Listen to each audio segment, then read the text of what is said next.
హే dears, ఎలా ఉన్నారు అందరూ? This is Pratyusha. Welcome to ప్రలీ టాక్స్. ఇది continuation blog. Last time Bengaluru నుండి 100 కిలోమీటర్ డిస్టెన్స్లో 2 టెంపుల్స్ని అయితే విజిట్ చేశాము. అది నేను శివరాత్రి రోజు అప్లోడ్ చేశాను వీడియో. సో ఇది నెక్స్ట్ 2 టెంపుల్స్ అనమాట, సేమ్ డే. రామలింగేశ్వర స్వామి టెంపుల్ అయిపోయాక అక్కడ నుంచి మేము ఈ ప్లేస్కి అయితే వచ్చాము. దీన్ని బంగారు తిరుపతి అని అంటారు. చూడండి ప్లేస్ ఎంత పీస్ఫుల్గా కామ్గా ఉందో. సో ఫస్ట్ అయితే మేము మా కార్ని పార్క్ చేసుకుని టెంపుల్లోకి అయితే వెళ్ళిపోయాము. ఈ గోపురం దాటి లోపలికి వెళ్ళాక ఒక పెద్ద కోనేరు అయితే ఉంటుంది. కాకపోతే మేము వెళ్ళే టైంకి వాటర్ లేదు, సో అది నేను షూట్ చేయలేకపోయాను. ఈ టెంపుల్లో వెంకటేశ్వర స్వామి దర్శించుకోవడానికి మనం కొండపైకి అయితే వెళ్లాల్సి ఉంటుంది. సో కొన్ని స్టెప్స్ అయితే ఉంటాయి, అవైతే ఎక్కాలి. చూస్తున్నారు కదా, ఆర్కిటెక్చర్ కూడా చాలా బాగుంటుంది. ఇక్కడ గరుడ పక్షి పామును పట్టుకున్నట్టయితే ఉంది. నాకైతే అది చాలా బాగా అనిపించింది. ఈ టెంపుల్లో ఉన్న ప్రత్యేకత ఏంటంటే స్వామివారిని మనం డైరెక్ట్ గా దర్శించుకోవడం అవ్వదు. ఇక్కడ ఒక బంగారు కిటికీ ఉంటుంది అనమాట. ఆ కిటికీలోంచి మనం స్వామివారిని అయితే దర్శించుకోవాల్సి ఉంటుంది. దీన్ని నేత్ర దర్శనం అని అంటారు. తిరుపతి వెళ్ళలేని వాళ్ళు ఎవరైనా సరే ఇక్కడికి వచ్చి వాళ్ళ మొక్కునైతే చెల్లించుకుంటారు. ఈ టెంపుల్ చుట్టూ కూడా మొత్తం అంతా చాలా గ్రీనరీగా ఉంటుంది. నాకైతే ప్లేస్ చాలా బాగా అనిపించింది. అండ్ స్వామివారి దర్శనం అయిపోయాక దిగేటప్పుడు వేరే రూట్ అయితే ఉంటుంది, అలా మనం బయటకు రావచ్చు. టెంపుల్ అయితే చాలా పెద్దది. ఇది కూడా కోలార్ డిస్ట్రిక్ట్ లోనే ఉంది. బెంగళూరు నుండి ఒక 100 కిలోమీటర్స్ అలా ఉంటుంది. సో వీకెండ్ లో ఏదైనా మంచి డెవోషనల్ ప్లేస్ ఎక్స్ప్లోర్ చేయాలి అనుకుంటే ఇదైతే మీరు కన్సిడర్ చేసుకోవచ్చు. ఇంకొకసారి ఈ టెంపుల్ అయితే చూపిస్తాను, చూసేయండి.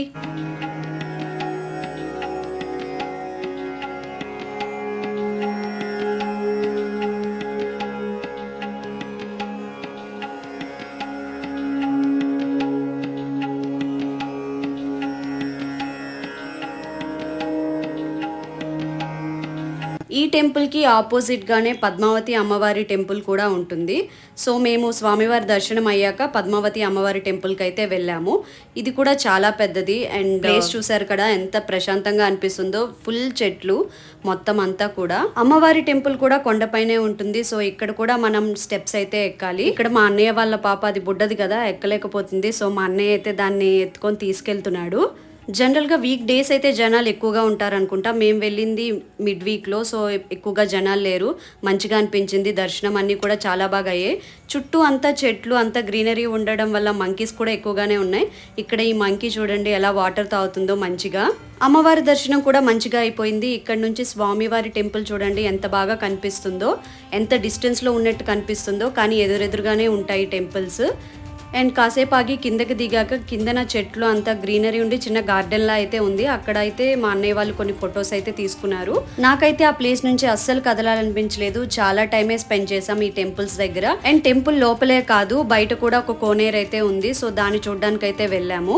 ఈ కోనేరులో అయితే ఫుల్ గానే వాటర్ ఉన్నాయి అండ్ మధ్యలో ఫ్లవర్స్ కూడా ఉన్నాయి. చాలా బాగుంది. ఇక్కడ కొన్ని ఫొటోస్ అండ్ వీడియోస్ అని తీసుకొని నెక్స్ట్ టెంపుల్ కి అయితే స్టార్ట్ అయిపోయాం. నేను ట్రిప్ లో బాగా ఎక్సైట్ అయింది అయితే ఈ లాస్ట్ టెంపుల్ చూడటానికి. ఇది కోటిలింగేశ్వర స్వామి టెంపుల్ అన్నమాట. అంటే కోటి శివలింగాలు ఒకే దగ్గర ఉంటాయి. చిన్నప్పుడు మంజునాథ సినిమాలో చూసినప్పటి నుంచి కూడా ఈ టెంపుల్ ని చూడాలని అనుకునేదాన్ని. చూడండి ఇక్కడ నుంచే పెద్ద శివలింగం అయితే కనిపిస్తుంది కదా. సో ఇక్కడ నుంచే ఎక్సైట్మెంట్ డబుల్ అయిపోయింది నాకు. ఇది ఎంట్రన్స్. ఇలా ఎంటర్ అయ్యాక మనకి టెంపుల్ అయితే వస్తుంది. ఆఫ్టర్నూన్ అయిపోయింది. సో లైట్ గా లంచ్ అక్కడే చేసేసి దర్శనానికి అయితే వెళ్ళాము. టెంపుల్లోకి ఎంటర్ అవ్వగానే మనకి చిన్న చిన్న శివలింగాలు అయితే ఇంకా కనిపిస్తూ ఉంటాయి అన్నమాట. అసలు ఎటు చూసిన శివలింగాలే ఉంటాయి. చాలా మంచి డెవోషనల్ ఫీలింగ్ అయితే వస్తుంది. ఇక్కడ ఓన్లీ శివుడి గుడి మాత్రమే కాకుండా లోపల ఇంకా వెంకటేశ్వర స్వామిది, బ్రహ్మ విష్ణు మహేశ్వరిది, సాయిబాబా, ఇలా అందరి దేవుళ్ళ తాలూకా టెంపుల్స్ కూడా ఉన్నాయి. ఈ టెంపుల్ హిస్టరీ తెలియాలంటే మంజునాథ సినిమాని చూస్తే చాలు, డీటెయిల్ గా తెలిసిపోతుంది. ఎందుకంటే అతను ముందు శివుడి భక్తుడు కాదనమాట, ద్వేషించేవాడు, తిట్టుకునేవారు. తర్వాత అతను భక్తులైన తర్వాత శివుడిని 1,000,000 సార్లైనా తిట్టుకొని ఉంటాను కదా అని ఇక్కడ 1,000,000 లింగాలు అయితే ప్రతిష్ఠించారు. ఇలా మనం ముందుకు వెళ్లే కొద్దీ మనకి ఒక్కొక్క టెంపుల్ అయితే వస్తూ ఉంటుంది. వెంకటేశ్వర స్వామిది, రాముల వారివి, ఇలా టెంపుల్స్ అయితే ఉంటాయి. అలానే చిన్న చిన్న శివలింగాలు కూడా ఉంటాయి మొత్తం అంతా కూడా. సో మాతో పాటు మీరు కూడా ఈ కోటి లింగాల్ని దర్శించుకోండి.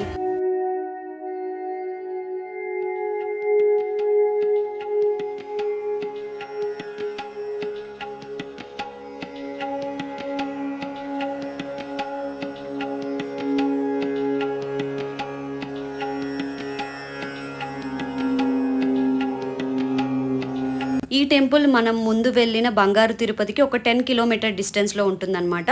సో మీరు ఎప్పుడైనా వీకెండ్ ప్లాన్ చేసుకుంటే 2 టెంపుల్స్ని కూడా ఈజీగానే కవర్ చేసుకోవచ్చు. అండ్ శివరాత్రి టైంలో ఈ టెంపుల్ అయితే చాలా క్రౌడ్ ఎక్కువగా ఉంటుంది, ఎందుకంటే ఎక్కడెక్కడి నుంచో వస్తుంటారు కదా భక్తులు శివుణ్ణి దర్శించుకోవడానికి. జనరల్గా మనం టెంపుల్లో ఒక శివలింగాన్ని చూస్తేనే మంచి డెవోషనల్ ఫీలింగ్ అయితే వస్తుంది. అలాంటిది ఇన్ని కోటి లింగాలు ఒకేసారి చూస్తే అసలు మాటల్లో చెప్పలేం. ప్రతి ఒక్కరూ ఎక్స్పీరియన్స్ అవ్వాల్సిందే.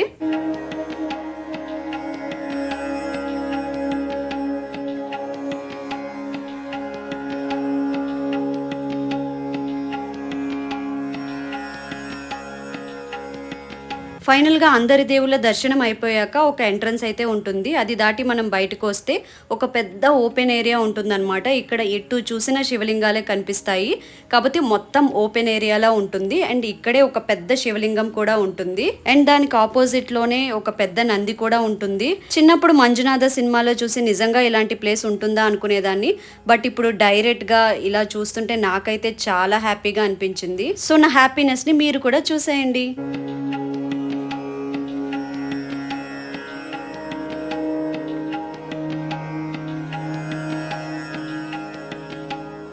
ఇక్కడ ఫోన్లు అలౌ చేయడం కూడా నాకు చాలా మంచిగా అనిపించింది, ఎందుకంటే మనం ఎక్కడి నుంచో ఈ టెంపుల్ని చూడడానికి వస్తాం. కళ్ళతో చూసి గుర్తుపెట్టుకున్నదే కాకుండా మనం ఫోన్లో కూడా క్యాప్చర్ చేసుకొని మంచిగా కావాలనుకున్నప్పుడు దర్శించుకోవచ్చు. సో నాకైతే అది చాలా బాగా అనిపించింది. మేము వెళ్ళింది సమ్మర్ టైంలో, సో ఎండ అయితే కొంచెం ఎక్కువగానే ఉంది ఆ రోజు. బట్ ఆకాశం అయితే చాలా క్లియర్గా ఉండి అంత ఎత్తైన శివలింగాన్ని అలా చూస్తూ ఉంటే ఒక మ్యాజికల్ మూమెంట్లా అనిపించింది నాకైతే. ఆ పెద్ద శివలింగం అండ్ నంది చూసాక కొంచెం సైడ్కి వస్తే వాటికన్నా కొంచెం చిన్న సైజులో ఇంకొక శివలింగం అండ్ నంది అయితే కనిపిస్తాయి మనకి.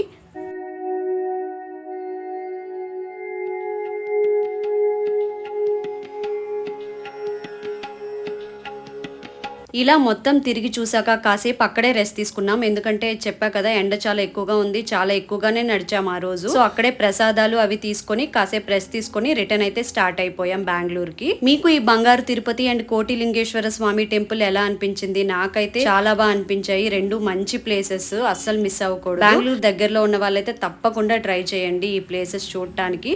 అండ్ శివరాత్రి రోజు నేను అప్లోడ్ చేసిన 2 టెంపుల్స్ కూడా చాలా బాగుంటాయి.